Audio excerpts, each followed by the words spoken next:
And we are live. Welcome back, ladies and gentlemen. I am one of your co-hosts, Blake Ruffino. Alongside me is my counterpart and co-host, Joe DeLeone. Good evening, good sir. How are you? If anyone's wondering why we started a little bit like 30 seconds later than we typically do, we're so heated by this newly proposed playoff format that we were arguing pre-show. Well, I'm telling you, and you said this. Let's not even waste any moments. No. Let's do the intro. Let's be normal for a second. We're not doing 40 minutes on this. We're not doing 40 minutes on this. I'm ready to go. I'm down to argue about this. This is why I love doing this show, but the newly proposed playoff format has already created some tension. Okay. Just for context, Ross Dellinger came out with a report of an expanded college football playoff, particularly to 14 to 16 teams. In there, he talked about 9 conference games for the SEC in a joint partnership with the SEC and the Big Ten that would, I would assume, be 9 conference games. Also in there would be 4 teams of the Big Ten, 4 teams of the SEC, and then a 2-2-2-1 format or 2-2-1 format. And that in the new form of the playoff. I'm going to fight tonight. You're going to think I'm talking the SEC. I'm not talking the SEC. I would even talk about Illinois, who we just discussed off air, who would still have been left out of this playoff format because we're justifying participation trophies. That is essentially what we are doing here. Because somebody's the best G5 team, we're allowing them in. Just because we have a format where the Big 12 dictates that they can get 2 teams in. So there wasn't 2 teams in the Big 12 that could have beaten anybody in there. Okay. But Blake, one thing that I'm very afraid to respond to this because I want to save it for when we get to the segment. And I know that this is going to be a catalyst for an argument. Most of the teams that were in the playoff field, there were only really 5 that were actually good enough to win a national championship. The expanded playoff means nothing. So we're just putting fodder out there.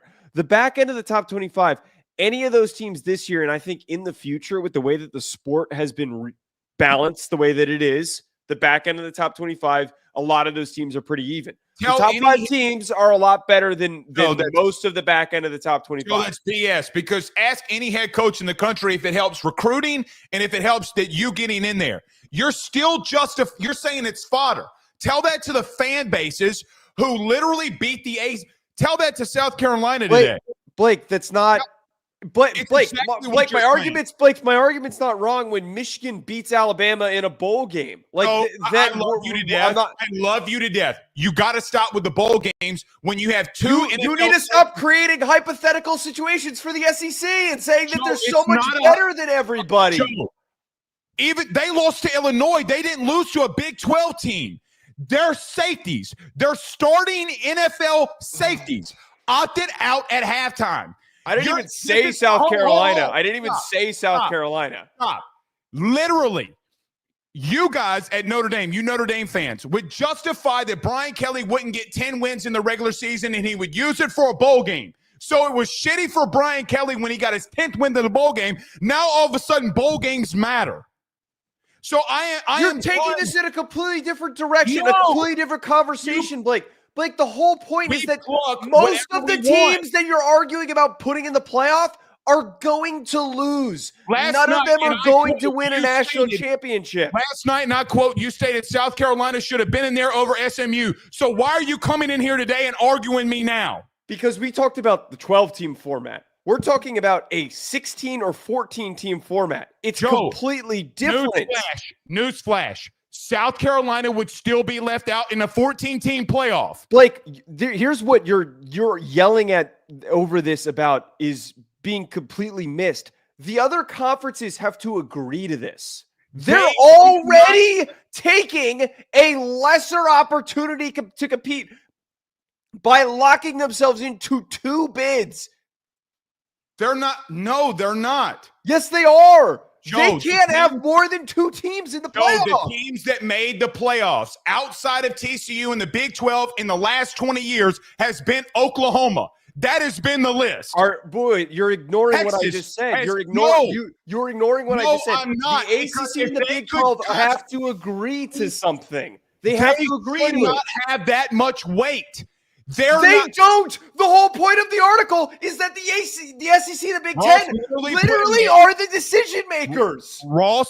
Yes. The Big 12, the heads of the group of 5, and the ACC voted no when Greg Sankey came out in the early article. They do have the same amount of weight when they can team up and tell the Big Ten. Going forward after 2026, the SEC and the Big Ten. Why can't we fix it now?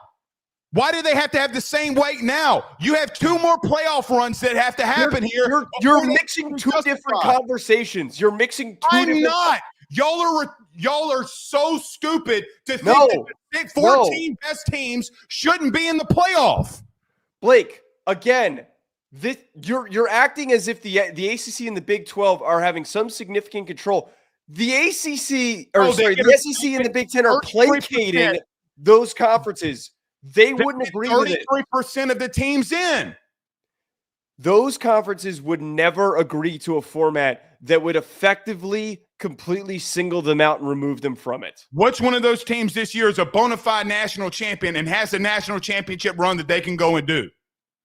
That has nothing to do with what we're talking about. You literally just came out earlier and said, Blake, you're making this fodder because of the simple fact that those teams can't win it anyway. That's not what I said. I said that most of the teams. No. You misworded me.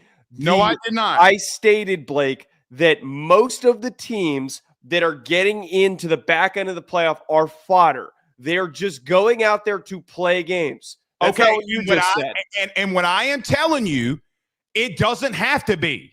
South Carolina wouldn't have won a national championship this year. Ole Miss wouldn't have won a national championship this year. Illinois wouldn't have won a national championship this year. If Illinois, Alabama, South Carolina, those 3 teams went 9-3. Let's throw Illinois in here for crying out loud. Because since Blake's the SEC guy, I didn't say that. I just named Illinois, so that's not what I said. Let's throw him in because they're a part of this.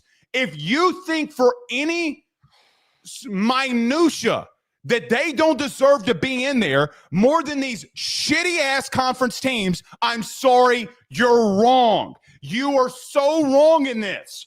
And then they want to do in these play-in games. You're just adding another game so that you can make more money, which is the crux of all of this, is that they want to make more money. Guess what? Because they have to, because revenue sharing is now a part of the sport. Ways to make more money is important for the future of the sport. Okay. Then I never, ever, ever want to get in a targeting. I never want to get a suspension, a game inside of college football where a kid gets kicked out because of targeting. What does that have to do with what we're talking about? Because you're adding more games. So you try to tell me that player safety in college was a massive issue. Then I don't want to hear anymore. Joe, there's going to be a team that will play 18 games in college. 18. There's a strong likelihood, which, by the way, Texas played 16. If they make it to a national championship game, they would have played 17 games. 17. And you're going to sit here and tell me that all of these things don't equate to money. Get out of my face. I literally just said that it's all because of money. In general. Okay. All right. Do you want to save this, like furthering this conversation after the break? Sure. I know that we're also going to talk about first-year head coaches and each one of them that are going to be fired after 3 years. Joe's got me pissed off over here. We'll talk about the Ohio State court. You pissed yourself off. That's the crazy part. You pissed yourself off. You're arguing with yourself. We could be so much better than what we are. It's not a perfect world, though. Okay, all right. Well, I'm gonna save that conversation. It's a good conversation that we're gonna have in a second. Elks says, Joe, don't you dare touch the Coliseum. I did see you say that the Coliseum was trash. No. I said it was falling apart. I made a dumb joke on Hack City that I said that they should put a video board in the Coliseum and they should renovate it. It was a bad joke. It was not a real joke. Well, thank you for the super chat, Alex. I have no intention to, as an Italian, I have no intention to destroy the Coliseum. Of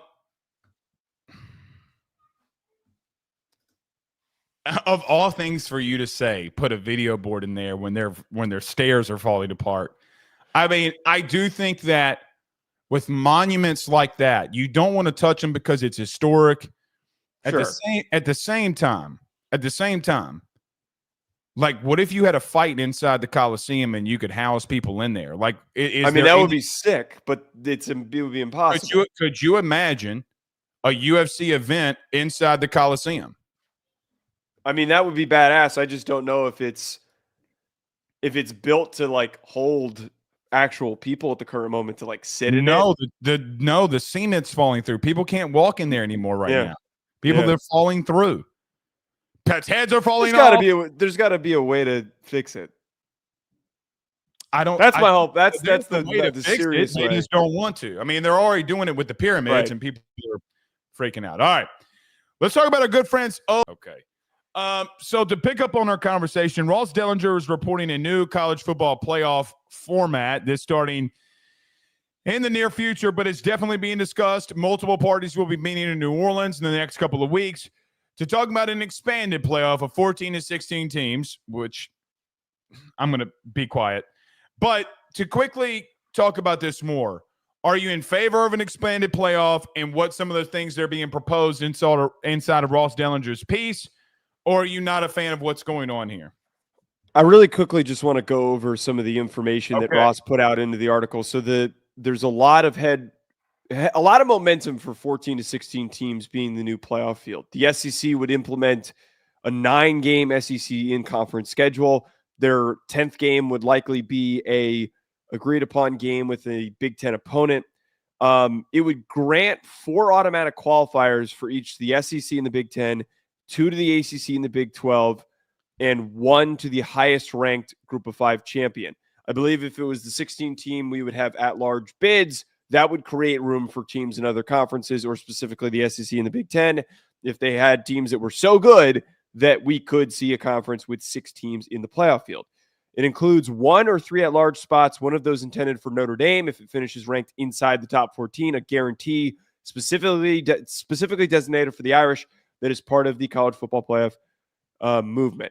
14-team top 2 seeds get buys, and if it was a 16-team, there would be no buys. I also mentioned earlier that there could also be a possibility the championship game weekends would no longer be played for a conference championship, but rather would be play-in opportunities to pit some of the lower-level teams that aren't 1 and 2 in the conference to compete for the remaining bids in the SEC, Big Ten, ACC, all of the conferences.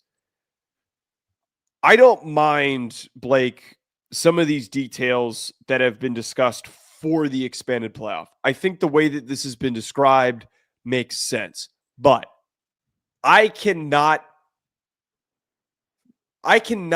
give a positive vote towards this. I can't expand this thing any further. I don't want to expand this thing any further. I thought that the 12-team playoff this year had flaws that were easily fixable and adjustable. And if they were correctly adjusted and the way that they valued certain teams were changed, that we would have had a very competitive playoff in all of the games.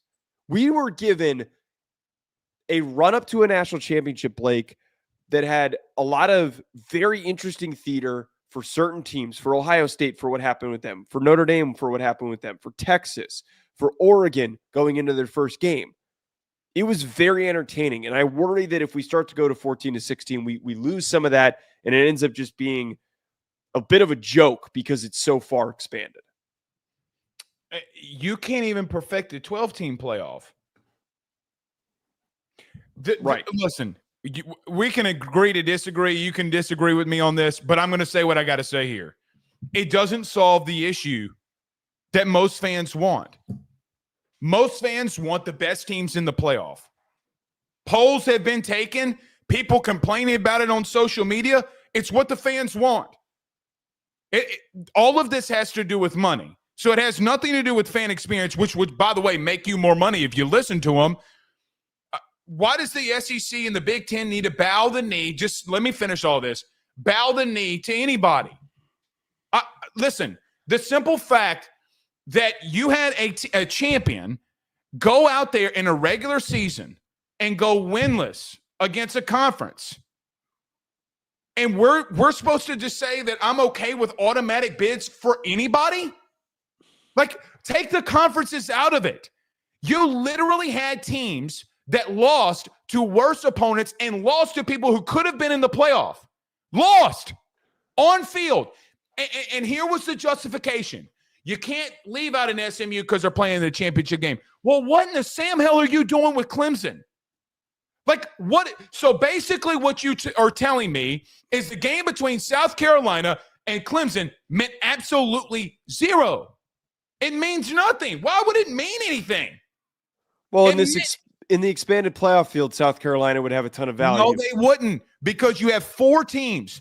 Alabama and Ole Miss would have been ahead of them because they lost to them in their own conference.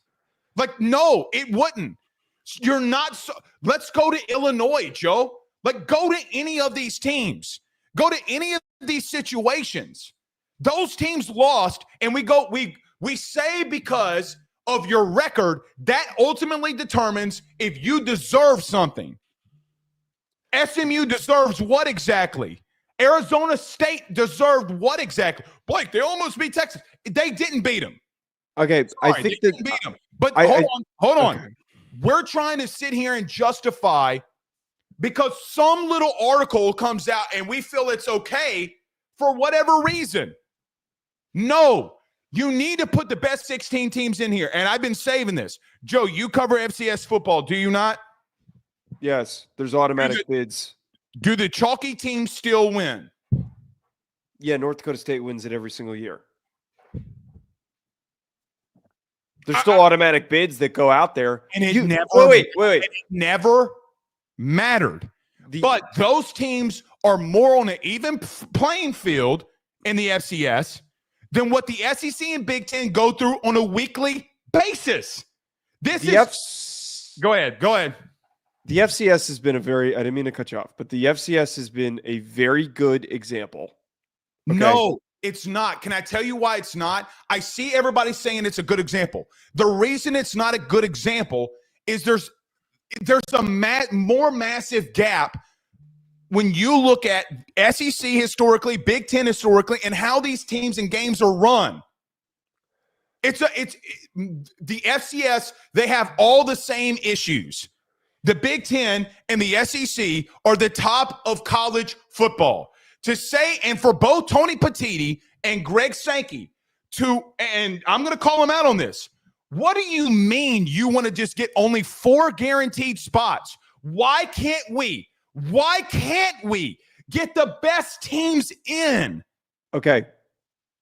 You gave a lot of points there, so there's a lot to address that you just talked about. Okay. The FCS is an example of what this expanded playoff is going to look like, because you have to fill all of those spots. You can't just have one conference or 2 conferences represent all of those spots. It's not a conference. It's a team.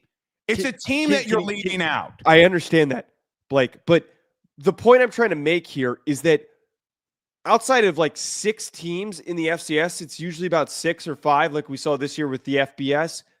Most of the teams in the playoff field have 0 chance of winning a national title. They're going out there to compete and to fill spots in order for the eventual champions to have somebody to play against. So in order to confirm, what are you arguing with me about then? I'm arguing with you about this, that the back end of the teams that get into the playoff, it doesn't mean shit. We're not going to have a number 14 seed Ole Miss team go on a national championship run. We're just not going to. People have tried to make it seem like I don't mean this in the wrong way. The 8 seed won the playoff. They won the national title. So, but wait, Blake. They were the 8 seed because of the automatic buys that were created. We've agreed here. We've already agreed here that the automatic buy. They didn't get an automatic buy. I know they didn't get an automatic buy, but because the way that the automatic buys were set up, they were pushed down lower in the seeding. By whom? By Boise State and Arizona State. You don't have a problem with that. I do. That's not what we're talking about. We're not talking about this right now. We're talking about it. Hold on. Yes, it is. Why do you have a problem with it? You're distracting from the conversation that No, I'm trying to have. Stop. because Yes, you are. you Yes, you would've are. said was- Blake, what you I'm would've said trying was, to make a if point, that and you're team is taking better- this in a different direction. No, I am not. Let me make You a point I'm literally trying to would've make. said the reason that those keep teams cutting don't me deserve off. to have automatic buys is because they're not better and they're not playing in a better conference. We're not talking about buys. Blake, let me finish what I'm trying to talk about here. What I'm trying to sit here and say is that the top teams that are in the mix, it doesn't matter who we place in the back end of the playoff field. You mean to tell me that Ole Miss with their defensive line would not give anybody more of an issue than what SMU produced? Yes or no? I didn't even hear what you said. What did you say? You mean to tell me that a 14-12 Ole Miss team that would have gotten in this expanded playoff doesn't go into South Bend and give them more of a fight than Indiana does? That is bullshit. You know it's bullshit. We don't know. We don't know that for absolute certain. Joe, Notre Dame beat the they SEC led the champion. country. What are They we led talking the- about? They more of a fight. I didn't say that they would win the game, but you know, and I know a team in Indiana, with every ranked opponent that they saw, they got pushed around on the line of scrimmage. There's a team out there that doesn't get in that led the country in sacks.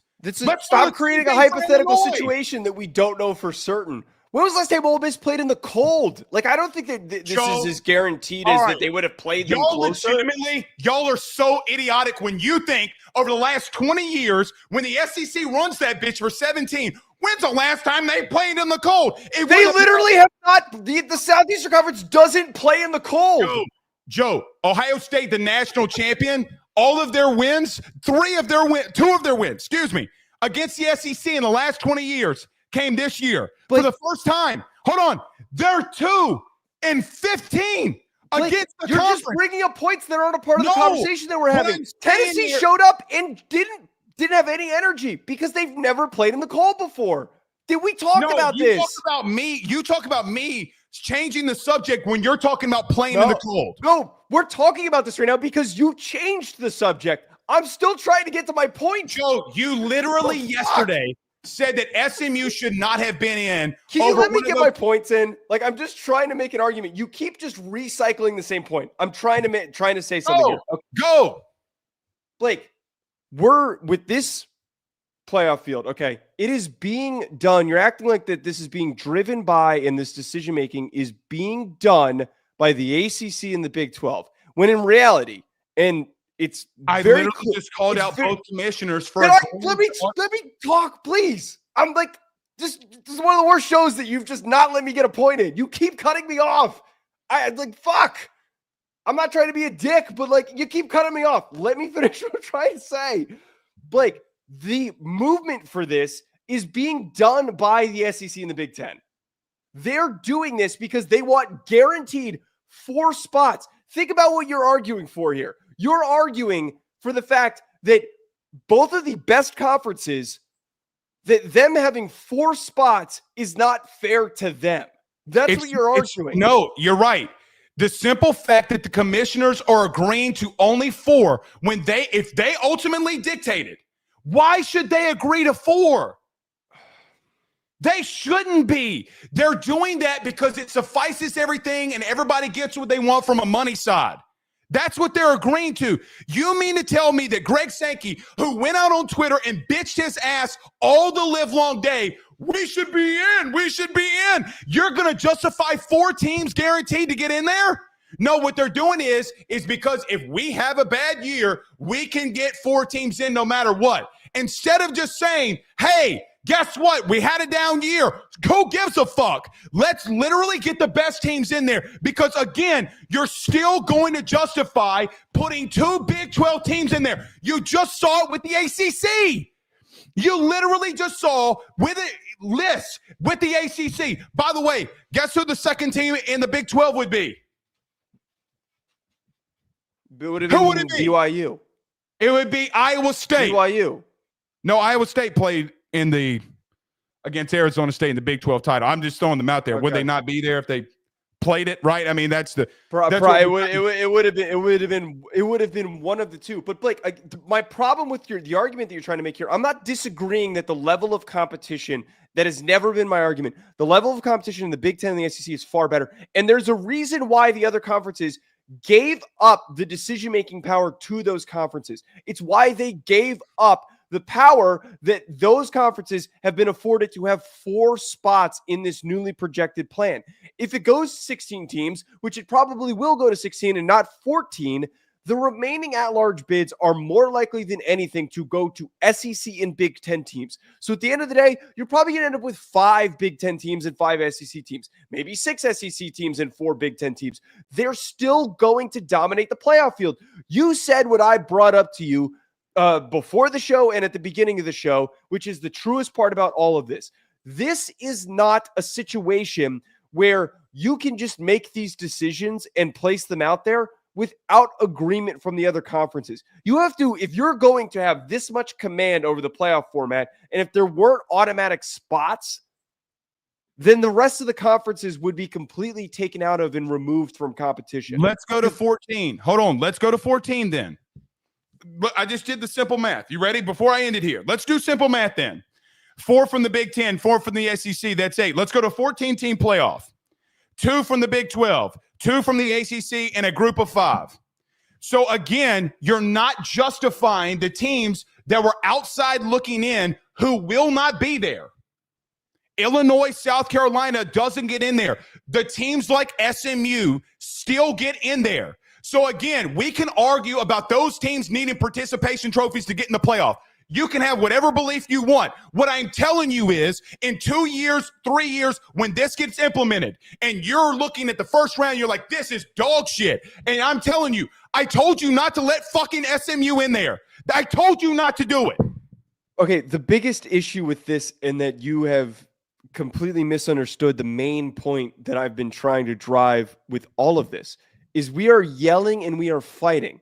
We're yelling and fighting over teams that are not going to even compete for the national title. We're yelling about teams that are just getting a chance to play in the game. No, but there's a difference in, I can acknowledge that most of those teams won't win a national title. What I'm not going to agree with is that those schools get money for going to the playoff. What I'm not going to agree with is it's a recruiting tool. I mean, what, like, no, they earned it in a better conference. They earned. Okay, but Blake, this isn't the NFL where there is even disbursement of revenue that goes across the entire league where everybody gets their fair share. This is a very unbalanced system. We're not talking about the ACC and the Big 12 having the same amount of bids as the Big 10 and the SEC. They're already at a significant disadvantage. I think that where this argument has gone astray is by looking at this past year, and I do not think at all it is a good example of what the future will look like. Because the real reality, Blake, is that it's going to be the Blue Bloods, or not the Blue Bloods, the premier teams in the ACC and the premier teams in the Big 12. Every year, it's probably going to be Clemson in Miami or Clemson in Florida State. The teams that have already dominated in recruiting and have done better historically on the field than teams like Ole Miss and South Carolina and Illinois. And on top of this, in the Big 12, it's probably going to be eventually on a consistent basis. It's going to turn into teams like Arizona State and Colorado and Utah. They don't deserve it. So what in the history of the sport, they've been all of those teams have been great programs. Wait, you're telling me Florida State and Clemson? This is where you're losing me. This was a down year for the ACC. A down year. Well, you're trying to make this outside of Florida State. Who was the best team in the ACC the year before that? What about the year before that? Oh, wait. You mean to tell me that Georgia beat Clemson 59-0 in an opener? Blake, it was a rarity that we didn't have the best team, to be very specific here, that we didn't have the best team in the ACC, didn't have a one-loss record. It was a complete rarity that the winner of the conference was Clemson, who went on to win it. This is not something that we have typically seen from the ACC. You and I have both been bullish on projecting them to do really well this year. It doesn't matter what I think. But you're trying to make the same thing happens again. If the same exact thing happens again, Joe, I'm sorry, man. I can't get behind this dumbass shit. I'm sorry. But it's not dumb. It's the business side of this that needs to occur. It's part What of business? it. Okay, Blake, here's an important question to ask you. Clemson has 2 SEC non-conference games for this upcoming season.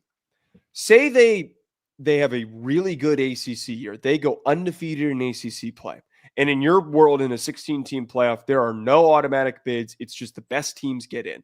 Their 2 losses come to LSU and South Carolina, and say those 2 teams get into the playoff field. Are you arguing that because they played an ACC schedule that they didn't deserve to be in the mix, that they didn't deserve to be in there? Florida State has a similar schedule. They both finished 10-2. If South Carolina goes 9-3 and they beat them, and LSU goes 9-3 and they beat them, and they play more ranked opponents, yes. Joe, again, you do realize that your hypothetical literally played out last year. You get that, right? But it's an exception. Hold on. No. It's a rare exception. Joe. It's not going to be the future. South Carolina is 2-2 under Shane Beamer against Clemson, and you're telling me it's an outlier. No. That's not what I'm talking about. I'm saying that what's the outlier? It's an outlier that Clemson and the ACC were as bad as it was, that they didn't have a competitive top team. That's what the outlier was. Okay. I promise you, as God is my witness, in 2 years when this turns to shit, I will tag you back in this video. I don't think it's going to turn to shit. Okay. As a guy who doesn't want the playoff to expand, adding more teams, you're right, won't turn to shit. I don't want it to expand because the 12 team, I think, was the perfect amount of teams. And I think that the whole argument over who are the last remaining teams in is, I think, meaningless because, again, you're not going to produce anyone that's actually going to win a national title. But let me ask you this before we move on. I've been trying to move on for 20 minutes, and you said that's not true. That's not true. That's not true. I set you up for it last 25 minutes. After the first round sucked as much as it did, were the remaining college football playoff games not extremely entertaining? The games that were entertaining to me, Texas, Ohio State, Notre Dame, Arizona State. Texas, Arizona. I'll give you the one Big 12 team on that. Okay. But you know what games weren't entertaining to me? Boise State, Penn State. That's the only one I'll agree with you on. Boise State, SMU, and I got to be real with you, until the end there, I mean, when I'm watching the Texas-Clemson game, Joe, they gave up 300 yards before kneel downs. I mean, like, I am so flabbergasted, really, to my core. Again, we're moving on here. I'm flabbergasted to my core that you gave me a hypothetical about any conference. I'm literally throwing this away for any conference. If Clemson goes undefeated or is a win-loss team, they're getting in the playoff. They're getting in the playoff. If they're the champion of that and they have win-loss, they're getting in the playoff. I'm sorry, they are. But the example that I was trying to give you is, say that they have 2 losses, and their 2 losses are to a playoff LSU team and a playoff South Carolina. Are you going to tell me that you would keep out a 9-3 South Carolina? No, stop. Wait, that's not what I presented you with. But you got to give me the other team that gets in before them. Wait. You got to give me one, because that's the argument that I'm trying to justify. I'm trying to in order to create a scenario that fulfills. I don't have more likely. There's not more variables that I have. I don't have. Let me give you more variables. They're a 10-2 Clemson team, and their 2 losses are to 2 SEC playoff teams. They are one of the last. They would be one of the last teams in, most likely, with a 2-loss ACC team.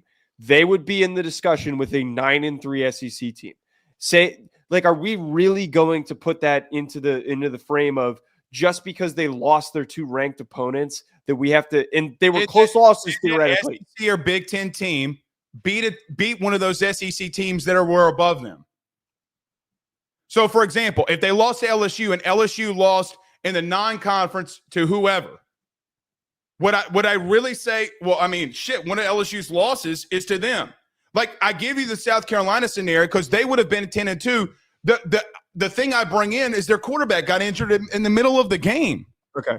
Like, I mean, Joe, I'm sorry, but when a team that wins the conference goes 0-3 against another one, and you're wanting me to justify that, But it is a rare occurrence that I don't think is going to be regular. Okay. Right now, and to just end it at this, the current version of the sport is in flux. The way that the current successful teams, the way that they're being built, it's all over the place. The sport isn't balanced. When I say balanced, I'm trying to say that there are going to be a lot of ebbs and flows for the success for a lot of teams. And for the years, we're not going to have that much parity like we did last year, I think, going forward. Everybody I don't think in the so. chat, I don't give a Rudy Poo. Put in Illinois. That would be the real conversation that if you want to have and you think my bias is out. What about Illinois? Because I know you're not going to have one for that one, because when it's an SEC team that's get labeled on it, the fights start happening. Why does nobody have a conversation with Illinois then?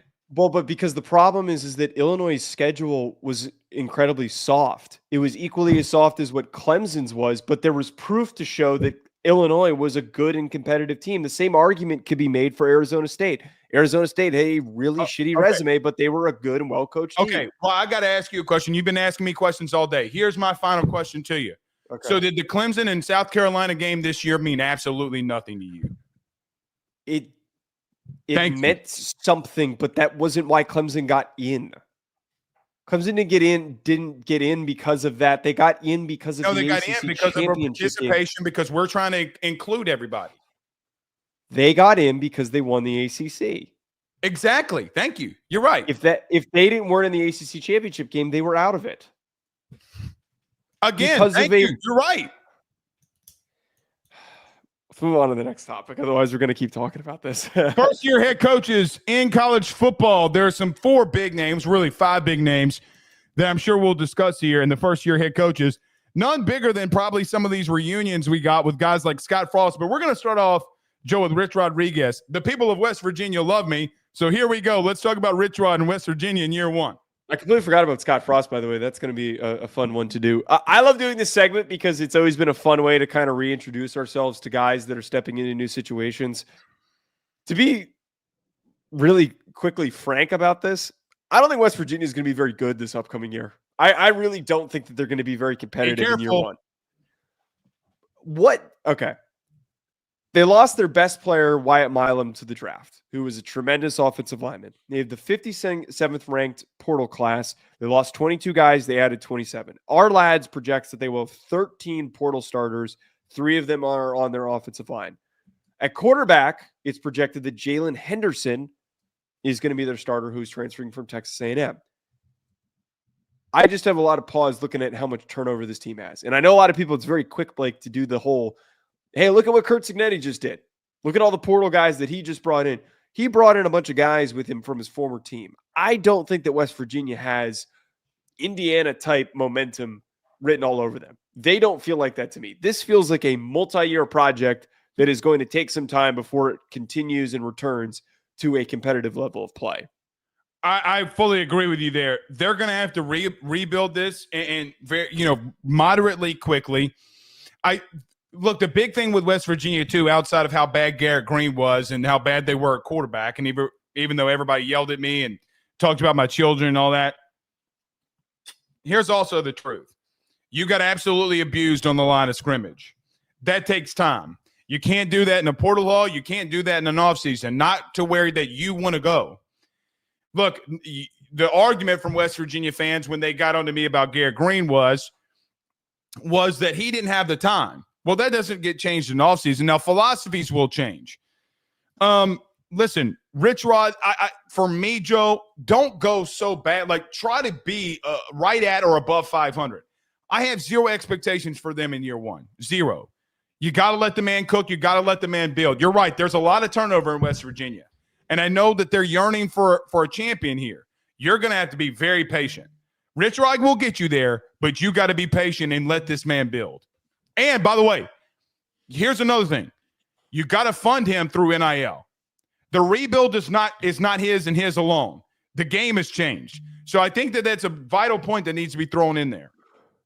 One thing I will say that's really interesting, and I brought up Kurt Cignetti because that's going to be an example that's going to be tried to be pushed by a lot of people, not just West Virginia fans, when talking about this team for this upcoming year.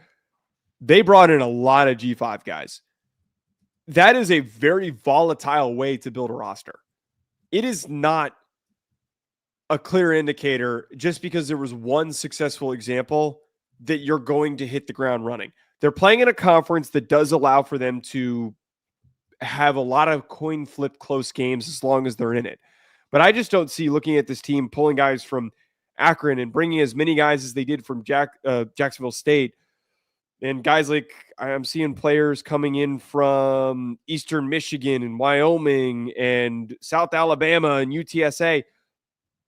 There aren't enough premier players currently for them to be in that immediate top of the line, hit the ground running first year type of a spot. They crashed and burned really quickly last year. Yes. There's a reason for that, for what you just talked about. The slow buildup is what needs to be given to them. They need to be given the time and the patience and the grace in order to slowly improve year over year. The biggest thing that they have in their back pocket right now is Pat McAfee. They have got him pledging money towards that university. And on top of this, Blake, I think that he's going to market the shit out of him.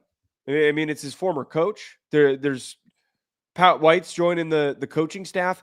He's going to do whatever he can to prop up this team. I think that could create some desirability in recruiting, but this is going to be a multi-year process. To quickly bring up their schedule, in conference, this is who they have to face: Utah, Colorado, Arizona State, Texas Tech, Pitt's not in conference, Kansas, BYU, UCF, TCU, and Houston. Kind of a tough stretch. Again, I'll just say it again. I have zero expectations. I mean, look, you got to monitor them at a 30,000 foot view or a 10,000 foot view, in the sense of saying, where are they at right now going into year one? Where can they go? I mean, listen, I love that Pat McAfee is behind them. That's awesome. It does get the publicity out there about them. It makes it cool. West Virginia was cool when they had Steve Slayton. They had Pat White. It was cool to run that offense and to do what they were doing. They can bring some of that back. Again, it doesn't start and end with Pat McAfee. For an example, Texas Tech went out there and spent a lot of money. A lot of money. It's not going to stop. Texas Tech got old dudes too. That's who you competed with in the portal and who you're going to be competing with recruiting. What I bring that up just to say, like, listen, you're going to have to start hitting the ground now from an NIL perspective and just let him build. Like, you should go, if you're a West Virginia fan, I am warning you, you should go into the season with zero expectations. Have the most fun that you can. Love this team.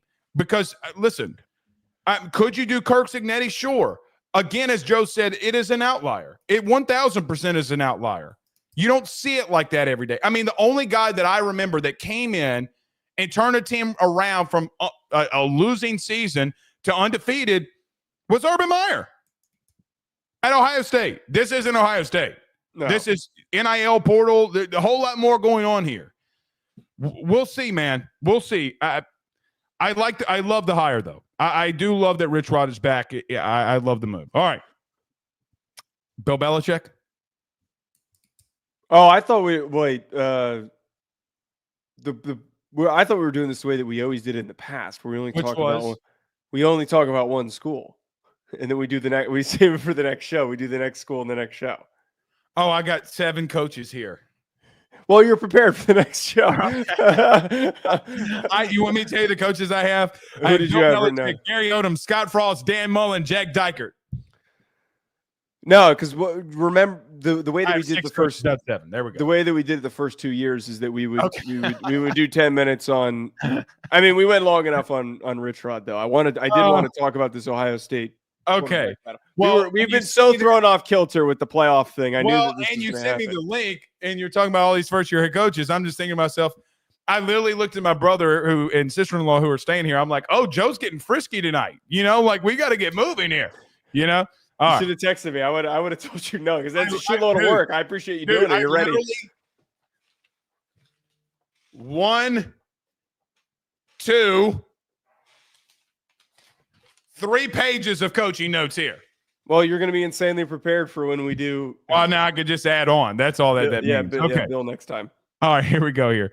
So, Joe, there's an interesting conversation that's being had across I don't want to say around college football, but Will Howard is now out at Ohio State. But there was an article that came out about the starting QB position. Who was the next guy at QB going to be for Ohio State, which was interesting because a lot of people thought it was just going to be Julian Sand. It's going to be his team. But there were some things that were thrown out in this article in reference to, well, maybe it might not be him. Maybe he's in for a little bit of a battle here. Listen, until Ryan Day tells me that Julian Sand's not going to be the starting quarterback at Ohio State, Julian Sand is the quarterback that I'm thinking that's going into here. We had a couple people that commented and said, "Oh, it's Julian Sand. What are you talking about?" Yeah, it's obviously Julian Sand. We're addressing here that Ryan Day came out and made the statement to local news outlets saying it's going to be a really heated battle. He named 3 guys: Tavian St. Clair, the incoming freshman who was the 3rd-ranked quarterback in the 2025 class; Julian Sand, who was the player who transferred in from Alabama, who was there for 10 minutes before he hopped in the portal; and then Lincoln Kienholz, who is the former 4-star from South Dakota, who is a junior. The quote that he gave was just pointing out that this is going to be a battle. To quickly address that, if we remember last spring, there was a quarterback battle between Devin Brown and Will Howard for most of the spring. We knew who was going to eventually be the starter. We entertained the thought because there were some very positive things being said about Devin Brown, but he wasn't going to play. To what you said, though, yeah, if you flip on the tape of all 3 of these guys, Julian Sand's going to start. I think Tavian St. Clair eventually in 2 years could be like Justin Fields. Like I saw some similarities with the way that they play, the way that they move. He reminds me a lot of Justin Fields. But you see Julian Sand, he's somebody that by the time he's a redshirt sophomore, he's probably going to declare for the draft. Like he's probably going to be out. He is a very gifted thrower of the ball. Like the ball just is so easy coming out of his hand. For all the positive murmurs that have come out of Ohio State, just like the ones that we heard about Jeremiah Smith, this feels like a no-brainer that it's going to end up being Julian Sand.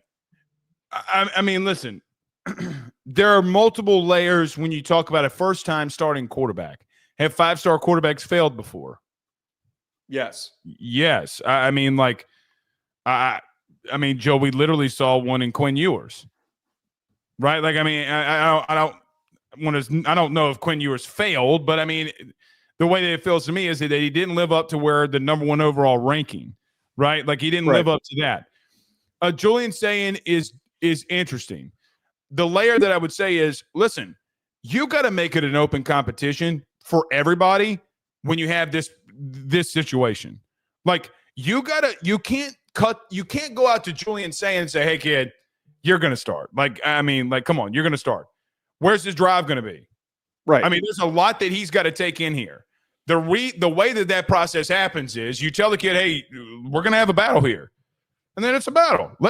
Let's go compete. Like, why is everybody so scared to compete anymore? Like, I mean, like, we can't do that. I mean, no, let them go compete. I mean, like, this, Joe, here's the crazy thing about that. 5 years ago, this is a non-talking point. It's a non-talking point because basically the talking point that you would make of it would be like, "Hey, man, who do you think's going to win?" Well, I really like Julian Sand. Okay.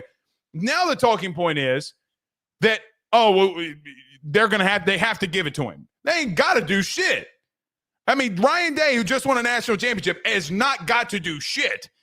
But I do think he gives you the best ability to win based off of what we have seen. Let's see if he can make the right decisions and smart decisions. Hey, ask Dylan Raiola if he threw a ball in a triple coverage that cost himself a game. As a first-time starter. I don't care that he's a freshman. He's a first-time starter. It happens. So, again, let him go out there and battle. Let him battle this out from the start to the end. But I do think it's going to be Julian Sand. Now, the interesting thing for me would be this. Look, can you consistently run the football? That's going to be the biggest thing to help him out. Any one of these guys. Like, there's other things that you need to focus on, too, here to continue to build. Just because you have Megatron on the outside and baby Megatron out there doesn't mean that if you're not given protection that things are just going to instantly work. So there are a lot of questions they have to answer, and I'm sure that Ohio State, who reloads, doesn't rebuild, will do that. That's where I think we're going to end up talking a lot during this offseason, because there's a lot of guys that are getting replaced on this offensive line. We're talking about replacing Josh Simmons, Donovan Jackson, Fryer, and Seth McLaughlin. You're replacing Quinshon Judkins and Trevion Henderson. The receiver room I'm not worried about, because Carnell Tate's going to step up for Emeka Ibuka, and they've got other guys in the wings that eventually could play. Brandon Ennis, it was a highly recruited kid. I believe he was a former 5-star as well. But I just I don't know what this offensive line is going to look like. Whoever steps in, their success will be contingent on what's in front of it. And you brought up a good point. Like the run game, it felt like when Kyle McCord was the starter, and I'm not going back down that rabbit hole because Ohio State fans didn't like my takes on that. But when Kyle McCord was the starter, it felt like they weren't running the ball as consistently as they needed to. A big reason why they were so successful this year, a big reason why Will Howard had the game that he did in the national championship game. Look at all the big running plays that they produced. Look at all the big plays that Henderson and Judkins were able to get on the ground that opened lanes up for him and opportunities for him and space for him to operate and find his receivers. So they gotta, I think the emphasis here is, and you've summed it up really well, the focus isn't on who's starting at quarterback and can they pick up where Will Howard left off. The focus needs to be on, is everything around Julian Sayin or St. Clair or Kienholz built well enough, and can it be built well enough for them to be immediately as competitive as last season? You're right. You know why? Because position battles will dictate. I have a good enough confidence in Ryan Day that he's going to put the best guy in there to win. So now now that is eliminated, and I don't have to worry about them at quarterback, which we normally don't, even if Kyle McCord is your floor. Congratulations, Ohio State. Kyle McCord is your floor. Like, just because you had Dwayne Haskins and C.J. Stroud and Justin Fields and a national championship winning quarterback and Will Howard, I'm not going to say he's an all-pro. That's what – I mean, look, if that is your floor, congratulations. Your head coach has built up the equity for him to get that say. And if it is St. Clair, if it is whoever it is, they're going to have to be better around him. And listen, I don't know about Julian Sayin's athletic ability. You're right. Will Howard did make a lot of big runs in that national title game to clinch it there. Joe, I guess before we get out of here, Fravel Edits with a $10 super chat says, I'm sorry, there is no way in hell Notre Dame, the ACC, Big 12, and G5 agree to the SEC and the Big 10 running the college football and getting 4 auto bids. I think they underestimate the pushback that they will receive. Well, the problem is none of those conferences outside of the Big 10 and the SEC are going to agree to the model that Blake was pitching, which is just the 16 best teams, because they are smart enough to know that they would be boxed out, that they'd probably only get one team in. So I kind of disagree with what Fravel's asking here. I'm kind of confused. I'm kind of confused there, but in reference of not arguing, I mean, listen, in reference to his thought here, all I'm saying is I don't even equate Notre Dame in that. Notre Dame's an entity of their own. Notre Dame has no business being involved with the ACC, Big 12, or G5 in this playoff conversation. No. So let's throw them out. Here's the truth. Okay. I don't think that they deserve a number 1 seed or a bye if you do that, because you don't play in that conference championship game or play in whatever they want to do. What I would say, though, is they're out of the conversation. Look, we'll make an agreement with you. If you go 10-2, you'll be in there. I mean, let's call it what it is. I'm taking them out. The ACC, Big 12, and G5. What he's saying here, I'm not the reason I would agree to no automatic bids for anybody is because those teams wouldn't be in the top 16 if you rank them from a normal scale. The other part about this, though, that Fravel's missing, they don't have as much say as people realize. The SEC and the Big 12 were given Big 10. Big 10 were given control over the decision-making for the playoff. That is the biggest thing that I don't think a lot of people have read into in that article that Ross. All I am saying is, for me, I know this isn't directed at you. This is more so responding to Fravel. I know, but for me, I think it's dumb that they only agreed to 4. I really it's giving them more power than you realize.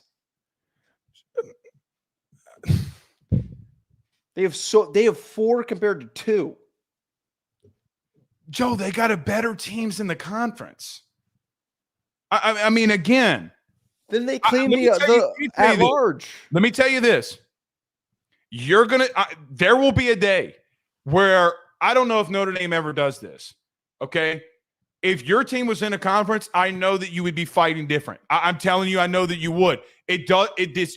Again, you would have had Iowa State, Joe, you would have had Iowa State in there over Alabama, over Ole Miss, and over South Carolina.